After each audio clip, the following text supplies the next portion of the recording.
I would just like to, once you're done with the whatever you got to deal with here, I would like the floor after that. Sure. I'll give you the time. Don't you worry. Don't worry. I'm not going to take that. I welcome. We are now resuming meeting number 34 of the House of Commons Standing Committee on Health. Today's meeting is taking place in hybrid format pursuant to standing orders. I would like to remind participants of the following points. Please wait until I recognize you by name before speaking. For those participating by video conference, click on the microphone icon to activate your mic, and please mute yourself when you are not speaking. At the bottom of the screen, you can select the appropriate channel for interpretation, either Floor, English, or French. A reminder that all comments should be addressed through the chair. For members in the room, if you wish to speak, please raise your hand. For members on the Zoom, please use the raise hand function. The clerk and I will manage the speaking order as best we can, and we appreciate your patience and understanding in this regard. Even though we are experiencing some difficulties with the PVO console, so there might be a little delay, so please wait for the red light to be turned on the microphone before you start speaking.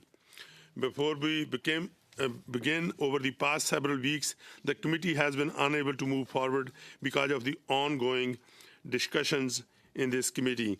As a result, we have not able to begin a study on the rise of HIV infections, an important public health issue. As chair, I have been fair and impartial. I have consistently recognized members who wish to speak and have ensured that all parties have had every opportunity to make their views known. The fact that the overwhelming majority of the interventions during this period have come from the Conservative members speaks for itself. As we had 6 suspensions at our last meeting, I had the implied consent from the majority of members and majority of parties to adjourn the meeting, but 2 Conservative members ultimately wanted another suspension. Point of order. Should we not be dealing with the 106.4? I will be. I'm coming there. Just wait. I have a point of order. And then there's a point of privilege as well. Yep, I'm coming there. If you can hold on, let me read this first, right? Then I'm coming there. If you can give me time, be patient. That's why I'm reading fast. So I also want to address comments. Excuse me, Chair. Yes. From the sentence, I just need you to repeat what you just said. Did you say that there was unanimous consent and from a couple? No. There were I will read that. This is why if Mr. Mazier would haven't intervened, you would have heard. So as there were six suspensions on the same subject matter, the matter we are studying.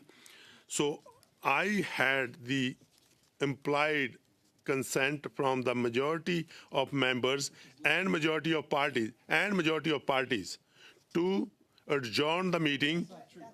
But That's why not are you true, interrupting? That's not true, Chair. Okay. Because the majority of parties means that Listen to me first. Let me speak, and then you can take your turn. Okay, but I'm hoping you're not speaking for me. I'm not speaking for you. Okay. Okay, that's what I'm saying. If you can listen to the full thing that I want to say, then you will realize this is where the problem is. When you start intervening, when I haven't read everything, so then the problem comes. Okay, so I will get to speak after you finish then. you just Okay. that's right. I'll give you the opportunity. Okay.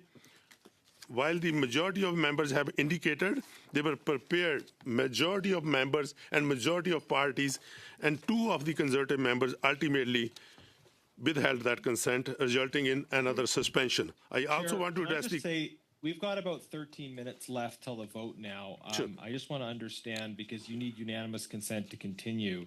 So, but it's your members are interrupting you. I'm reading fast. Okay, pursuant to Standing Order 108-2 and the motion adopted by the committee on Tuesday, September 23rd, 2025, the committee shall resume its study of Canada's pharmaceutical sovereignty.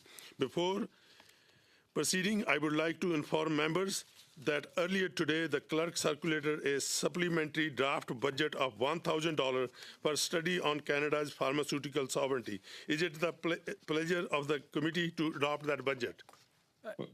Point of order, Chair. I think there's already a motion on the table. There can't be 2 motions on the table at once. I mean, budget. But it's a budget. A budget is a motion of the committee, is it not? Okay, anyways, so let's continue with the meeting. So I have received the request under section 1064 to convene a meeting to discuss the decision by the Canadian Food Inspection Agency, CFIA, to close its Longueuil laboratory and the impacts of this decision on food safety, consumer protection, and federal scientific capacity. If the committee has an ongoing yet suspended meeting, it would resume the suspending meeting within the timeline prescribed by the Standard Order 1064 and decide how it wishes to consider the request. A reminder that committee may consider only one motion at a time. As I mentioned, the committee is currently on Dr. A. Opson's motion. Therefore, we may need to make a decision if we proceed with the subject matter requested pursuant to Standing Order 106 now, or if we continue with Dr. A. Opson's motion on the floor. Therefore, at this time, I would like to see if members wishes to move a dilatory motion to consider 1064. Okay, so there is a motion and it's a dilatory motion, so I will ask the clerk to take a vote on that one.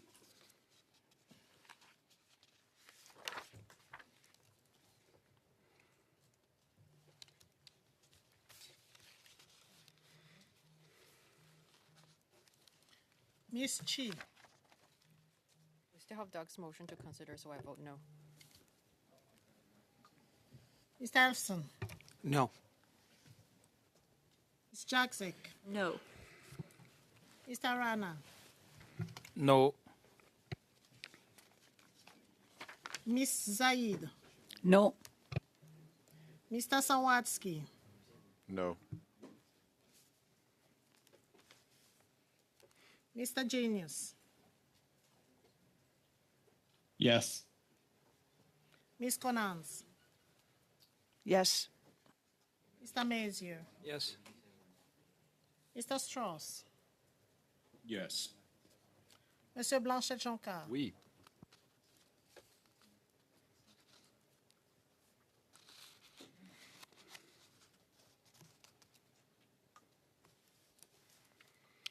So the motion is defeated, and so let's resume with the debate on the amendment moved by Mr. Janus. Mr. Janus, you have the floor. Well, thank you very much, Chair. I'm Sorry, point of order? glad to be back here with Mike. Point of order? There's a point of order, Mr. What Janus. about the point of privilege? Point of privilege, I'm still going through, so I have not made a decision. I need more time to make a decision on that. What is maybe we can offer some guidance of what is the problem with making a decision? It is me as a chair. I have to make sure that I go through it properly, and whatever decision I make, and it is the decision that should be made. So that's all I can say. So, Mr. Janus, floor is with you. Point of order.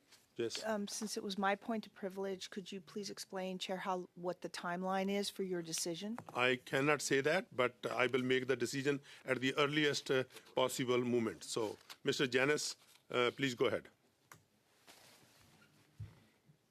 Thank you, Chair. I would join my voice to that of others, eagerly anticipating the results of your deliberations on this matter. But I'll continue with my comments in the meantime regarding the amendment that I had previously moved to Dr. Ailson's amendment. Pardon me, to Dr. Ailson's motion, which was to establish the fact that the committee should be able to establish a schedule for consideration of this new study, a schedule that accords with the obligation of the committee to also continue with its pre-existing work.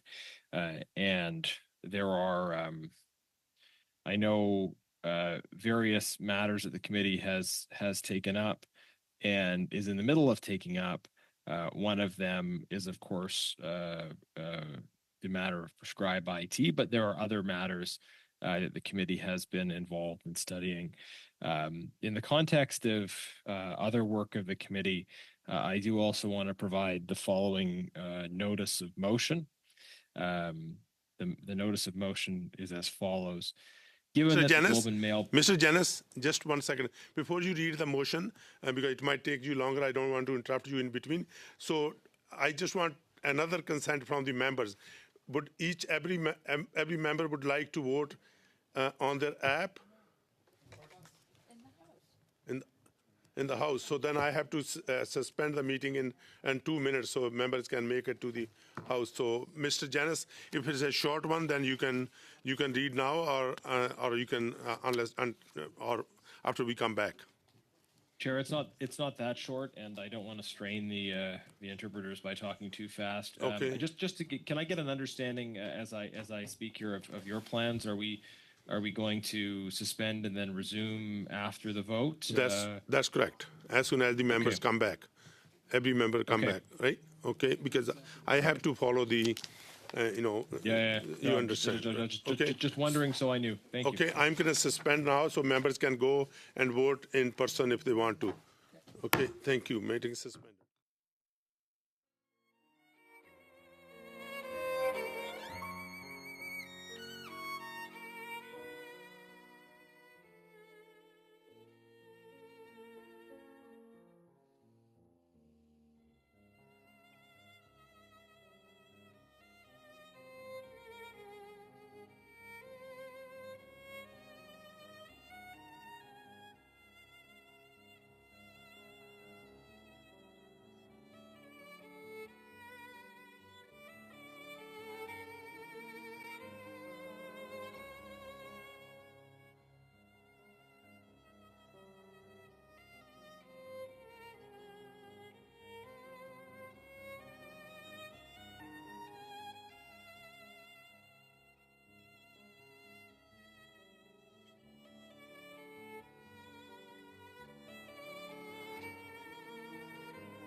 Based on what happened yesterday, I really took you seriously.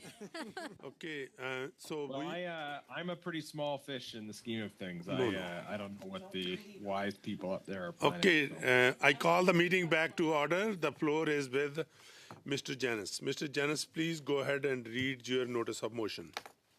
Thank you, Chair. I'm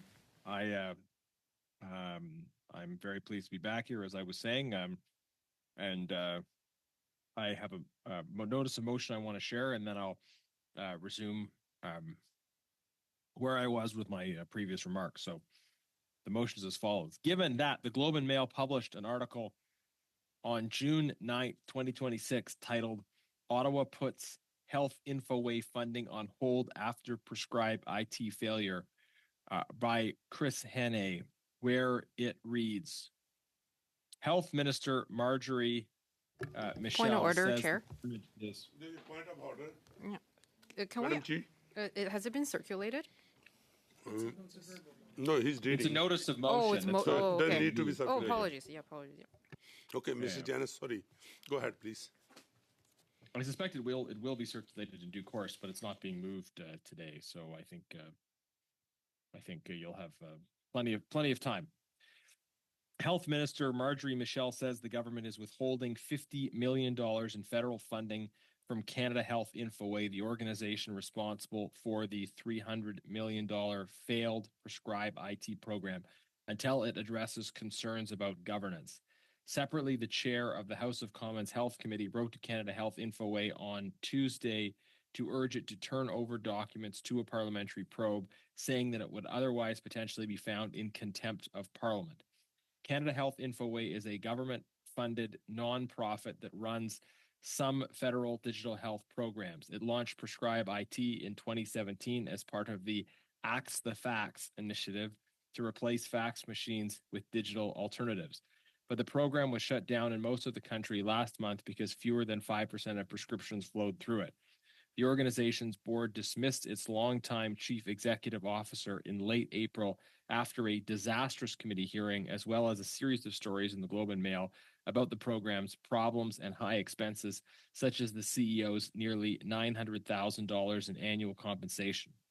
In response to questions from Conservative MPs in the House of Commons in recent weeks, Ms. Michelle said the government budgeted $50 million for Canada Health Infoway this fiscal year, which began April 1st. During Monday's question period, Ms. Michelle said the government is careful about its spending and continued, that's why when we realized that Canada Health Infoway was not completely fulfilling its mission, we decided to halt funding.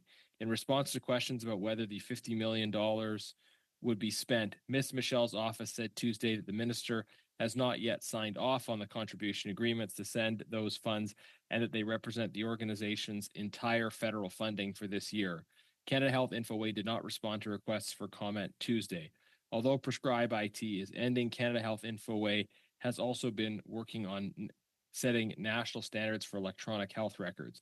The organization could take a leadership role in implementing Bill S5, which was introduced earlier this year, to create new rules that would make it easier for patients and doctors to share health data, a concept the industry referred to as interoperability.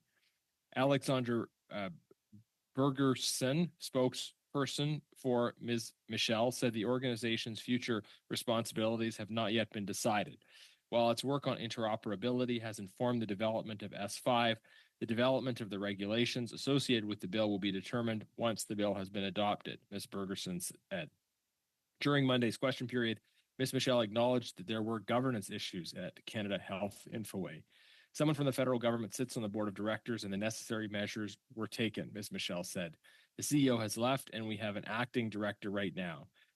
The people involved are currently reviewing the mandates together to see how we can do a better job of solving the governance issues. She said the board would report back to her by the end of the summer. Canada Health Infoway announced last week it had named Executive Vice President Abhinav Kalra as the interim CEO and president. Canada Health Infoway and Prescribe IT have been the subject of hearings by the House of Commons Health Committee in recent months. The committee's work has largely ground to a halt in the past month because of attempts by Conservative and Bloc Québécois MPs to request Ms. Michelle testify about Prescribe IT at the committee. Point of order, Requests that Chair. Liberal MPs are blocking.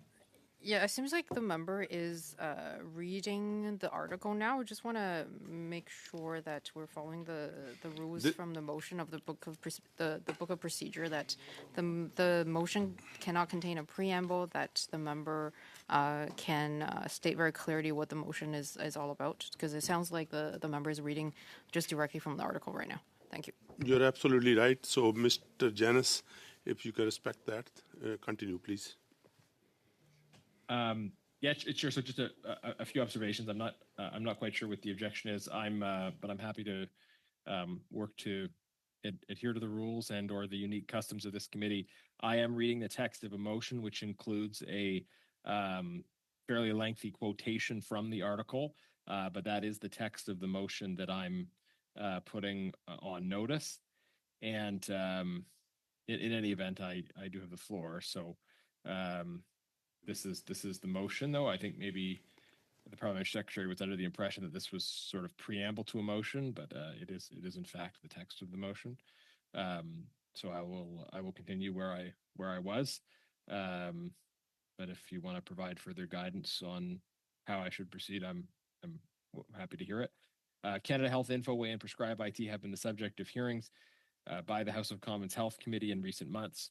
The committee's work has largely ground to a halt in the past month because of attempts by Conservative and Bloc Québécois MPs to request Ms. Michelle testify about Prescribe IT at the committee, requests that Liberal MPs are blocking.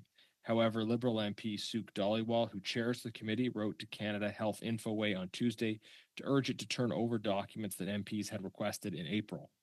The Globe reported last week that the nonprofit was weeks overdue in turning over agreements and contracts with TELUS Health and other vendors, as well as details of its spending on consultants. TELUS Health was the main technology vendor and has disclosed it received $98 million of the total $298 million in federal funds spent on Prescribe IT. The power to send for persons, papers, and records is rooted in the Constitution and is constitutional in nature, Mr. Dhaliwal wrote in the letter. It is not subject to statutory and contractual restrictions and supersedes other privileges such as commercial and third-party contractual agreements.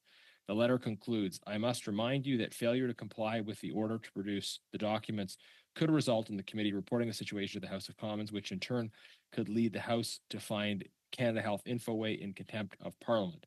Conservative MP Dan Masier, his party's health critic and a member of the Health Committee, said, if this organization cannot be transparent about where taxpayers' money went, Canadians should have no confidence in its ability to oversee another dollar of public funding until the health minister answers for the mismanagement. Canada Health Infoway told the Globe last Rappel au week règlement, Monsieur le Président. working on the committee's Mr. Janice, request. Mr. Jonka, please. Mr. Jonka? Yes, I just want to tell you that the interpreters are unable to interpret because my colleague is speaking very quickly. So if it's possible, could we have this collaboration? Thank you. I did understand, and I will speak a bit more slowly. Accommodating. Thank you. Please go ahead. Thank you. So just to continue, Canada Health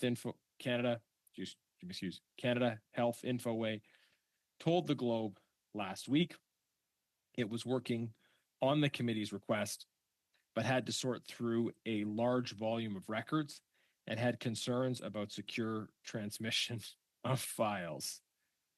End quote. The committee report to the House its view that the Standing Committee on Health should immediately undertake a full public investigation into the Prescribe IT program, including its costs, contracts, governance, performance, and federal oversight. So that is the motion, Mr. Speaker, and in providing that verbal notice of motion, it underlines, I think, as well, the argument that we're making in the context of this amendment. So maybe just to kind of put those things together, the current business of the committee is a motion from Dr. Aolfson regarding a potential study of the committee on HIV. And as Conservative members have noted, We are supportive of the concept of doing this study, recognizing that many studies have been done in the past on HIV, and likely the committee would be drawing on an existing body of work and various studies that have been undertaken by various experts in various jurisdictions. I don't know that a parliamentary committee would be likely to reveal anything dramatically new on this subject in a study we would do as parliamentarians, as opposed to as sort of experts on the science of this. That being said, Conservatives are supportive of doing this study, and we're also supportive of continuing the work that the committee is doing on various other issues. That work includes work on healthcare and immigration. It includes work on Point of order, Chair. various other subjects. Point of order. Point of order. Could you let me tell me what the speaking list is? Tell us what the Yes, speaking list is. we Thank have you. Mr. Major, Madam Konaz, and then Madam Chi. So there's lots of people. Thank you. And I know Mr. Janice, we don't have much time, so we should not interrupt Mr. Janice. Please continue. Yes, thank you. I do have a few more points I want to put on the record, but members who are waiting to speak next will I think I guess be wondering about when we'll go on to the next phase, and we'll see. It may depend on whether there are votes again in the House, because that has seemed to be a fairly common occurrence lately. But anyways, the spacing that I have proposed in the context of my amendment is to say, yes, we'll proceed with the HIV study, but we will, instead of having that study take place at every single meeting, we will have that study take place at every second meeting, and that will create the space for the committee to continue its studies of other matters, one of which is prescribe IT. And on the issue of prescribe IT and the study the committee is going to do on that, I think some of those in between meetings could be used for some further discussion of the subject matter of this article that I have included in this notice of motion, and really just the absurdity of the arguments being used to justify the non-transmission of records. And this is a principle that I think, for whatever reason, various government institutions have had a surprising problem in understanding, but it's a foundational principle of our constitutional order, which is that parliamentary committees are not just committees of parliamentarians. That is, they're not just a group of parliamentarians sitting around a table talking about issues that they want to talk about. A parliamentary committee meeting has a distinctly different character. If all of those of us who are meeting right now as part of the Health Committee were to separately decide we're going to get together in a room and talk about healthcare, but not under the official auspices of the Health Committee, it would in fact not be the same. It would be a very different reality. And the easiest way to explain this is the fact that parliamentary committees have a character similar to that of a court. That is, when they make decisions, they exercise specific powers that are necessary for those committees to be able to do their work. The same principle applies in a court. There are specific offenses that relate to conduct that shouldn't happen in court. There are specific requirements around the form that action takes in court, and courts are able to order certain things to take place, which outside of those proceedings, someone wouldn't be able to order to do. Our system invests the official action through those fora as having specific powers. And the same is true of parliamentary committees. It's obviously the structure and the form is not exactly the same, but the principle is that committees are not just places where important policy discussions happen. They are also places where powers delegated by the House of Commons are definitively exercised. And that includes the ability to subpoena witnesses and to send for documents. And yet, in my time as a member of Parliament, I've been through many different situations, and this is another one where you have institutions that make up fantastical excuses to justify not handing over documents. They will claim, in some cases, for instance, that they're bound by the Privacy Act, or that they don't want to because it would cause some problem for them. Well, the Privacy Act clearly has provisions in it that exempt situations where documents are lawfully ordered by a body with the authority to do so, and that exception clearly applies to parliamentary committee. But moreover, the constitutional principle of the supremacy of Parliament predates and supersedes any statutes that would be used as an excuse to not hand over documents. But to hear the excuses that we're hearing from Canada Health Infoway for not being accountable. There's a point of order, Mr. Janice, from Mr. Major. Yeah, I guess listening to Mr. Jenis, I was wondering how the chair plans on getting the documents from Canada Health Infoway that they're not willing to hand over. I will address that. Let me go to Mr. Janice. This is Mr. Janice. Continue. But really, if they're not handing them over, like, do we have to summon them, or how are you going to do it? I know the procedure, and you know the procedure as vice chair, and we will follow that. Okay. So, Mr. Janice, please go ahead. Thank you, Chair. So, just in the course of what I was saying, I mean, as part of the committee's work on the Prescribe IT scandal, it does have the power to order witnesses to appear. It can't order the appearance of members of Parliament or government ministers. Only the House as a whole can do that. But committees can order the appearance of other individuals before it to answer questions. And I've been part of processes at other committees, actually processes involving IT procurement issues, where there have been witnesses that have been ordered to appear. I've also seen cases where the production of documents